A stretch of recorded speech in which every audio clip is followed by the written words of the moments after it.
Are you helping or spoiling your child? We've come your way with a talk we've titled Shortcut Parenting. Are you helping or spoiling your child? Okay, so this is a question we often ask ourselves. Yes. Because as parents who are on this journey, you want to get it right. And you unfortunately, none of our children, I don't think maybe yours do, but our children do not come with any manual. So we have to figure it out as we're getting along. We have to pull on other people's experiences. We have to sit down and say to ourselves, we've asked ourselves a number of times, how will this child look like when he's 18? Who do we want to see in him when he's 18? And what do we need to do right now? Who do we need to become? How do we prepare him? And so to equip us, we've been reading a number of books. And one of the books we mentioned in our previous videos, for those of you who have been following us, is Boundaries with Kids. Yes. Really punchy book, really principled book, a book that will give you a lot to reflect on. It's not a book you just want to read like a novel. It's going to be it's like a study guide, honestly. We've had to pause many times to take in a lot of the things we're learning, and from time to time we'll still refer to it. It was written by Henry Cloud and Townsend for whoever wants to get it. Yes, it's a book I would strongly recommend. All right, if you're on the journey of parenting to get. So we want to share some of the thoughts, and recently we've just been blessed with a child, and we are excited, and so.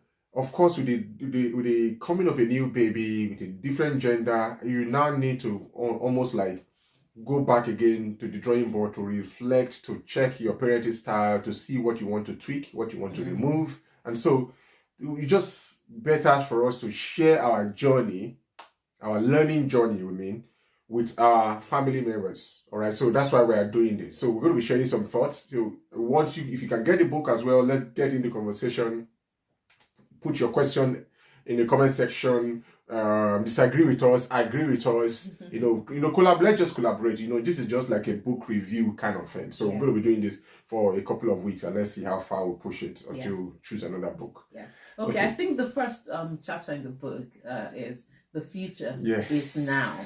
And I kind of just love it because a story there that really caught our attention was one of the authors was trying to say he went to visit with some friends, and the mother of the child at some point left the room. How old was this child again? And just for context. The child, Cameron, a 14-year-old, and he walked up to her to see what she was doing, and then he realized that she was trying to fix Cameron's room. So he stood there in shock and asked her, "What are you doing?" And she looked at him like, "Why are you surprised?" I'm fixing Cameron's room, I'm sorting out things. And she was arranging things.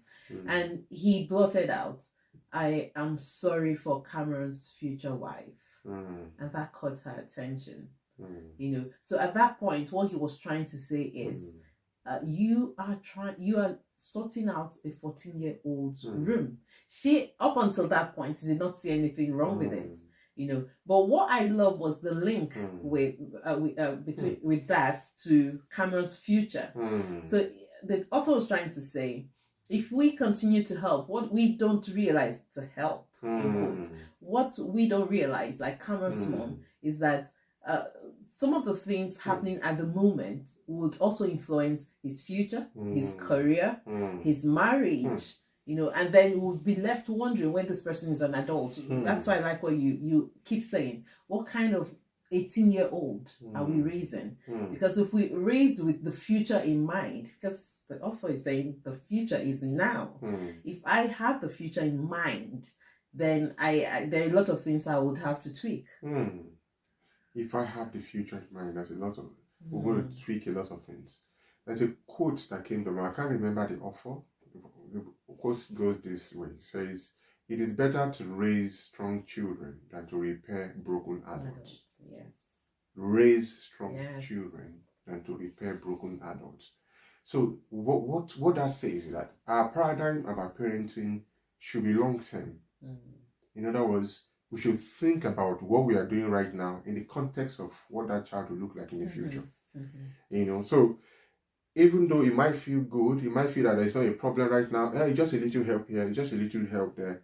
How is this going to connect or add up to the bigger picture?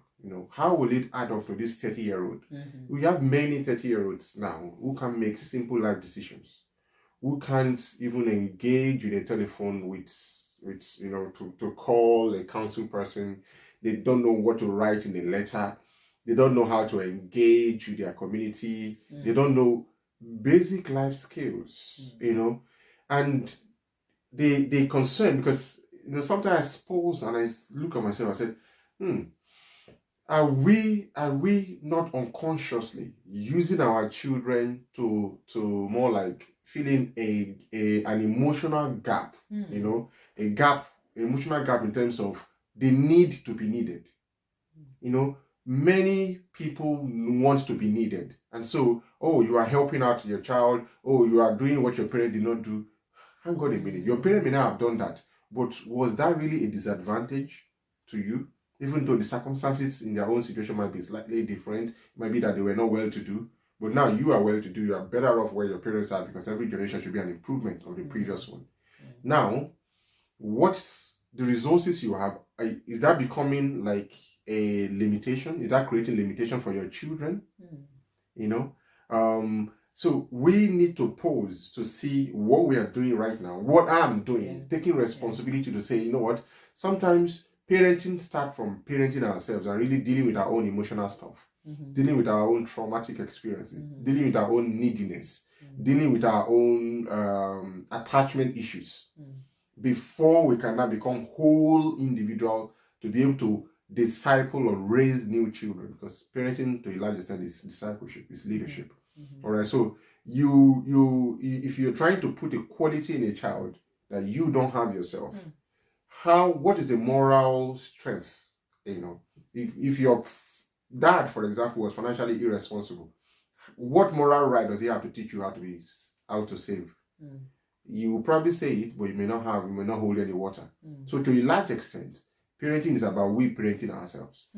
Just because you mentioned moral rights, it just reminded me of something I read in the book, and I want to quickly refer to it, because the authors were trying to create that link between what we're talking about to character, the character of the child. And I think the second chapter says, what does character? It's titled, what does character look like? And what I'm looking for is their definition of character, which just kind of caught our attention, if you bear with me. Yes, I found it. And it says, character refers to a person's ability and inability, his moral makeup, moral makeup you were talking about, his functioning in relationships, and how he does tasks.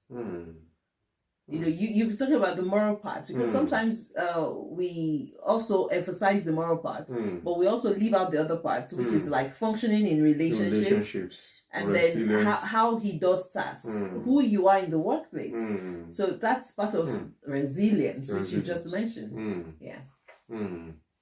Character is who we are when no one is watching. Character is it's the foundation of who we are. It's the foundation of what we're standing on. So if someone is unable to hold their place in the world, what is really breaking apart is their character. Yes. Yeah. If someone, there are some people who can't hold relationships, they keep falling out with everybody. What is actually happening is character issues. Okay. If someone can't hold a job, they go into this job, they're off here, they're going to the job, they're off here, everybody's always against them. They can't hold a job successfully. They can't stay still on a project until completion. So what that thing is saying is it's the test of character that is missing there.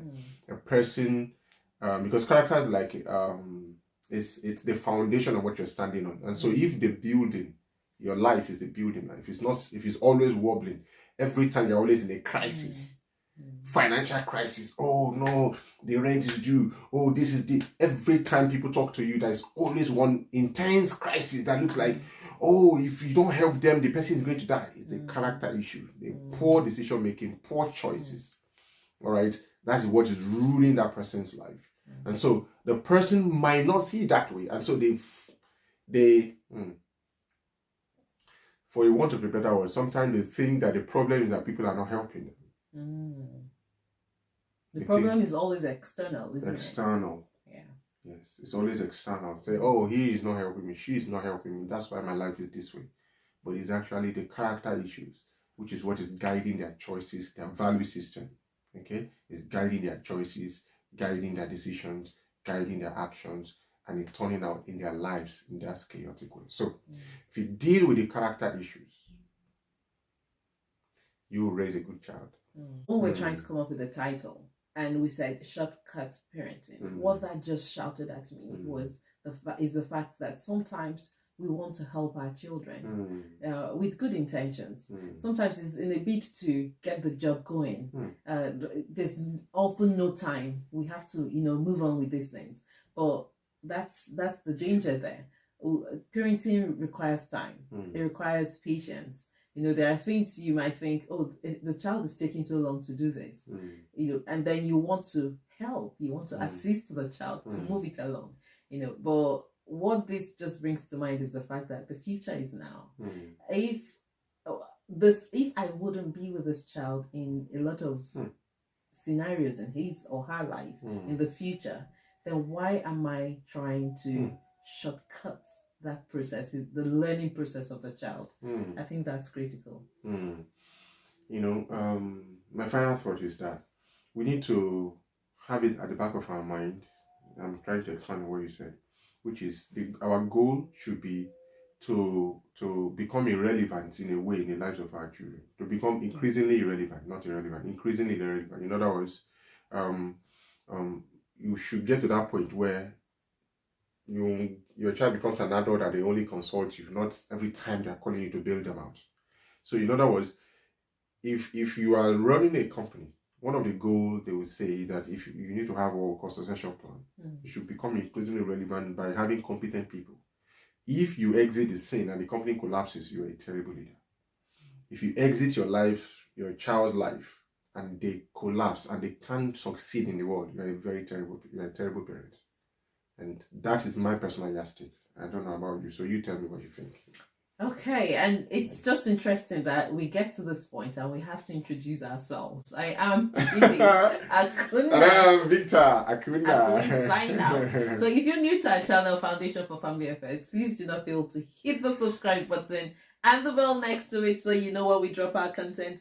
Join us on this series. We promise not to make it a long one because we have some other, interesting stuff to do. Absolutely. And hey, how's the year been so far? All the best. See you on the next one. Bye-bye.